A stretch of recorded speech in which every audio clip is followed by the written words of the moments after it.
Alam nyo ba na ngayong Setyembre, taong isa sa pinakamainit na tanong ng mga pensioner ay tungkol sa ikalawang bugso ng dagdag na PH2000 sa SSS pension. Marami ang naguguluhan. May mga balita, may mga haka-haka at may mga posts sa social media na halo-halo ang impormasyon.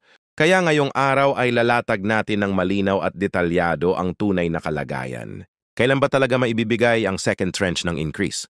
Sino ang sakop? Ano ba yung basehan ng SSS sa pagbibigay nito? Kung matatandaan, noong unang bahagi ng pension increase, PH1000 pa lang ang naibigay.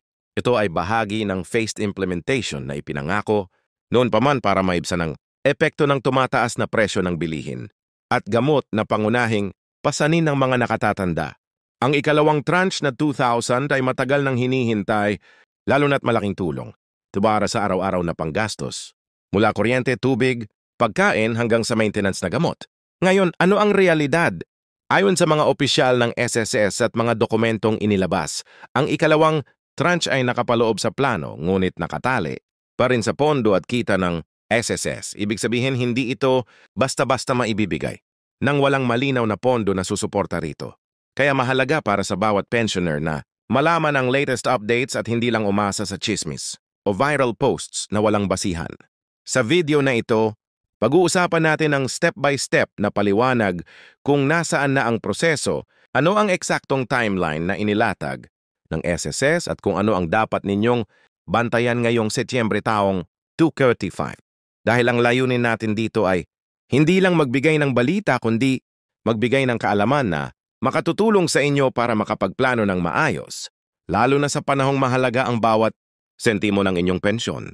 Kung kayo ay pensioner o may magulang o lolo't lola na umaasa sa SSS, manatili dito dahil ang impormasyong ihahandog natin ay malinaw, totoo at nakabatay sa mga opisyal na pahayag. Kung babalikan natin ang kasaysayan ng dagdag sa pensayon ng mga miyembro ng SSS, makikita natin na matagal na talagang panawagan ng mga pensyoner ang mas mataas na benepisyo.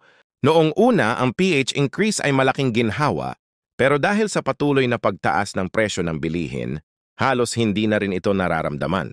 Kaya nga't ang pangakong 2,000 na dagdag ay hindi lamang simpleng usapin ng pera. Ito ay usapin ng katarungan at pag-asa para sa lahat ng nakapaghulog sa SSS sa loob ng maraming taon ng kanilang pagtatrabaho.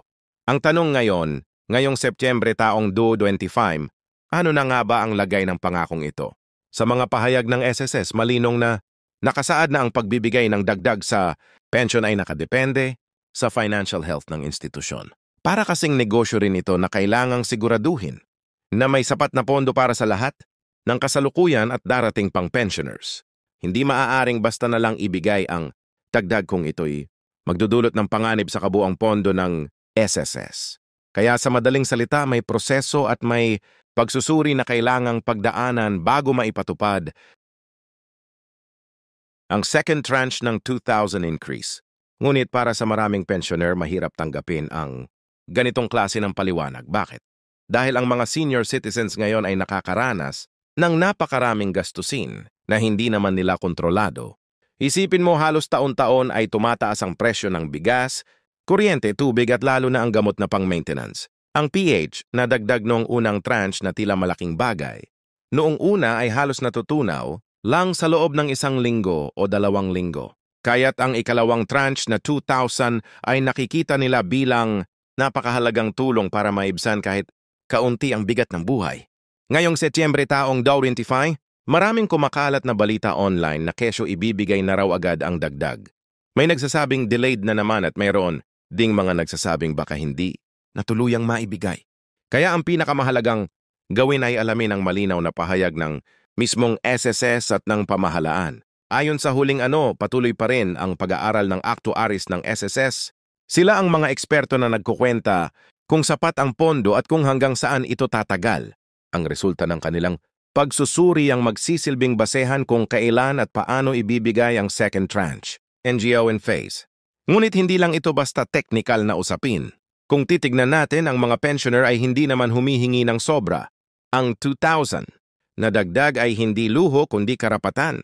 Nabunga ng mahabang taon ng paghihirap, pagpasok sa trabaho araw-araw at obligadong paghuhulog sa SSS kahit minsan ay gipit na. Kaya ang tanong ng marami, bakit tila napakahirap ibigay ng dagdag na ito?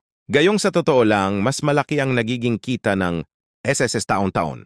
Totoo na may mga benepisyo at ayuda rin na ibinibigay sa ibang sektor ng lipunan.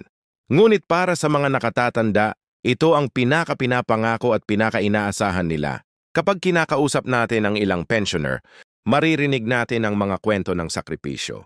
May isang lolo na nagsabi, kahit daw maliit lang ang dagdag na 2,000 na, malaki na itong tulong para sa maintenance. Medicine niya sa high blood at diabetes. May lola naman na nagsabing sapat na raw, ito para mapambili ng gatas. At diaper ng kanyang apo dahil siya na rin ang tumutulong sa pamilya. Hindi lang simpleng dagdag pera ito, kundi dagdag pag-asa para sa mga taong nagtrabaho ng buong buhay nila at ngayon ay umaasa na lang sa pensyon. Kung tutuusin, ang issue ng pensyon ay hindi lamang usaping pinansyal kundi moral. Sapagkat kung tatanungin, bakit ba nga ba naghulog sa SSS ang mga manggagawa noon? Dahil naniniwala silang sa kanilang pagtanda, may makukuha silang sapat na suporta. At kung ang suportang yon ay patuloy na nauudlot o hindi, malinaw, nawawala. Rin ang tiwala ng tao sa sistemang kanilang sinuportahan sa loob ng maraming taon. Kaya ang malinaw na timeline at tapat na komunikasyon mula sa SSS ay napakahalaga. Hindi sapat ang hintayin ninyo o tinitingnan pa natin ang mga pensioner ay may karapatan sa malinaw na paliwanag. Ngayon pag-usapan natin ang posibleng senaryo. Kung ang SSS ay maglabas ng opisyal na pahayag ngayong Setyembre, taong 2025 na may sapat ng pondo, posibleng maibigay ang second tranche sa darating na mga buwan bago matapos ang taon. Kung sakali namang sabihin nilang kailangan pa ng dagdag na panahon, maaaring ipagpaliban ito hanggang sa susunod na taon. At dito pumapasok ang hamon, paano makakapag-adjust ang ating mga lolo at lola sa sitwasyong ito? Kung walang dagdag na 2,000 sa ngayon, ano ang mga pwedeng hakbang ng gobyerno para kahit papaano ay masuportahan sila? Dapat din nating tandaan na ang pensyon ay hindi lamang para sa personal na pangangailangan ng pensioner. Sa maraming pamilya sa Pilipinas, ang pensayo ng lolo at lola ay nagsisilbing lifeline ng buong tahanan. May mga apo na nag-aaral, may anak na wala ng trabaho at madalas ang pensioner pa ang tumutulong. Kaya't ang 2 piso na dagdag ay hindi lang para sa isang tao, kundi para sa buong pamilya. Kung ito ay bibigay, hindi lang pensioner ang makikinabang kundi ang lahat ng nasa bahay na umaasa sa kanila. Kung susuriin natin ang sitwasyon ng SSS pensioners ngayon ay larawan ng mas malaking realidad sa ating bansa. Ang mga nakatatanda na sana'y nag-enjoy na lang ng tahimik at payapang buhay ay patuloy pa ring nag-aalala kung sapat ba ang kanilang matatanggap para sa susunod na buwan. Kaya ang usaping ito ay dapat seryosuhin hindi lamang bilang economic policy, kundi bilang respeto at pagkilala sa naging ambag ng mga senior citizen sa lipunan. Habang hinihintay natin ang pinal na desisyon ng SSS, magandang tandaan na may kapangyarihan ang boses ng mga pensioner. Kapag nagkakaisa at nagsasalita ang mga nakatatanda, napipilitan ding pakinggan sila ng mga nasa gobyerno. Kaya't sa mga pensioner na nanonood ngayon, huwag kayong matakot na iparating ang inyong salubin sa barangay, sa lokal na opisina ng SSS o kahit sa social media sapagkat ang inyong mga boses ay may bigat at may kabuluhan. At kung sakaling dumating ang araw na tuluyang maibigay ang second tranche ng 2,000 piso increase, ito ay hindi lamang simpleng paglabas ng pera. Ito ay simbolo ng pagtupad sa pangako at simbolo ng pagkilala sa dignidad ng bawat pensioner. Kaya't napakahalaga ng panahong ito. Setyembre taong 2025 dahil dito natin makikita kung hanggang saan ang commitment ng SSS at ng pamahalaan sa kanilang mga senior citizens. Sa huli, ang pinakamahalagang bagay na dapat nating tandaan ay hindi lamang ang eksaktong petsa ng paglabas ng dagdag kundi ang patuloy na panawagan para sa mas makatarungan at sapat na sistema ng pensyon. Dahil kung ang bawat pensioner ay may sapat na natatanggap buwan-buwan, mas magiging magaan ang buhay. Hindi lamang para sa kanila kundi para sa kanilang mga pamilya.